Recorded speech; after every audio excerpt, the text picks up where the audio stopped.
A YouTuber in his natural habitat. I wonder what he's thinking about. The internet's favorite social psychologist, Ben Shapiro, says male dominance hierarchy as a mechanism for sexual selection goes back on the phylogenetic tree as far as crustaceans. And what's so cool about the lobster is that when a lobster wins, he flexes and gets bigger, so he looks bigger. Earning him an endearing mascot and inspiring this audit of Larry the Lobster's role in my nascent definition of masculinity. According to YouTube, SpongeBob is about capitalism, absurdism, futility, the Bay of Pigs, the 2008 market crash, and skin, I guess? But YouTubers are the self-appointed blowhard guardians of a $13.7 billion bong hit by Steven Hillenburg. Except for me. I'm smart and grounded. I say SpongeBob is about foil.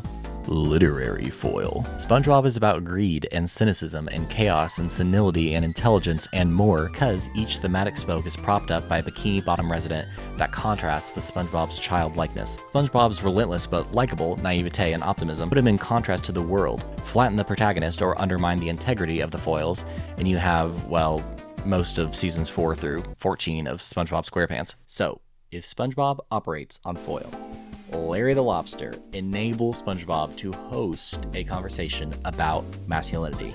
I mean, duh, he's an Adonis, not to mention the envy of every Goo Lagoon gal. Is it too bright? What the heck was I saying? SpongeBob, in contrast, is not traditionally masculine. Note his physical weakness, high voice, and emotionality. All these traits actually contribute to SpongeBob's childlikeness, not necessarily his femininity. SpongeBob is canonically a young adult, but he's obviously the sympathetic lead for the target audience of the show. And other videos on this platform already brilliantly dissect how Squidward is the stand-in for the ancillary adult audience, which is why the show works so well for all ages, describing that tension between childhood and adulthood. I digress. Larry's episodes capitalize on a particular gender dynamic not unfamiliar to comedy, a riff on boys' anxiety about their childhood, traditionally feminine traits, and the particular pitfalls of putting on a characterized masculine demeanor to impress a woman. Usually. It's gender performativity as a disguise. When a boy feels out of control or hurt, they may put on the trappings of stereotypical masculinity, sometimes before they're old enough or they've earned it, and the audience gets a chuckle at their expense. Comedies have worked this angle for centuries. Enter Twelfth Night, enter 63% of Malcolm in the Middle, enter every trope where a boy drops his voice and pretends to be more manly than he is. Hey, from Spider-Verse? It's everywhere. So here's the punchline. Get ready. SpongeBob diagnoses toxic masculinity as inauthenticity.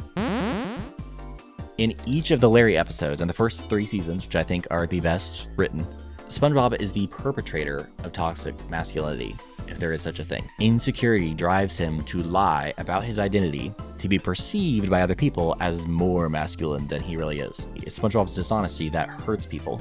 It's what drives SpongeBob to obnoxious behavior, and where the moral of each episode lies. In these early episodes with Larry, Larry is a positive masculine ideal. He's not showing off. He's basically just a normal guy with a hobby of weightlifting with his friends on the beach. From what we see, he completely respects women. He has no problem looping in Sandy with his boys. Psychologically, he is the divine masculine that SpongeBob is striving towards. Okay, enter Ripped Pants. Now, chronologically, Ripped Pants comes before any of the other Larry episodes. This is the first Larry the Lobster episode, and it does a better, more succinct job of taking this lesson beyond a warning and into wisdom territory. And it does a more succinct job at taking this episode, and it does a more succinct job at taking this dynamic and turning the warning into wisdom. And taking the warning and turning the warning into wisdom. SpongeBob's authentic admission of his weakness, his obnoxious compensatory behavior, and the apology at the end makes Sandy and Larry, the feminine and masculine ideals in his life, defer to him. He wins the day by being authentically himself, even for all his shortcomings. And this is visually communicated when his trunks totally rip through. So you have this visual metaphor of vulnerability, or sort of like revealing oneself. And for a long time, he was hamming it up and lying about what was truly inside, right? But at the end of the song, his whole trunks rip off, which is, I mean, whatever, it's a visual punchline too. But it's also a metaphor for him being at his most vulnerable, and also being at his most beloved and admired by the people around him, by the throngs of Goo Lagoon.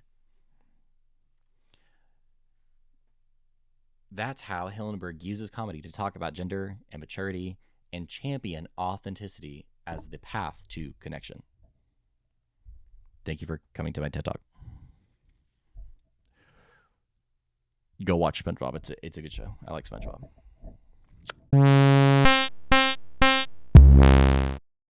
A body has been discovered.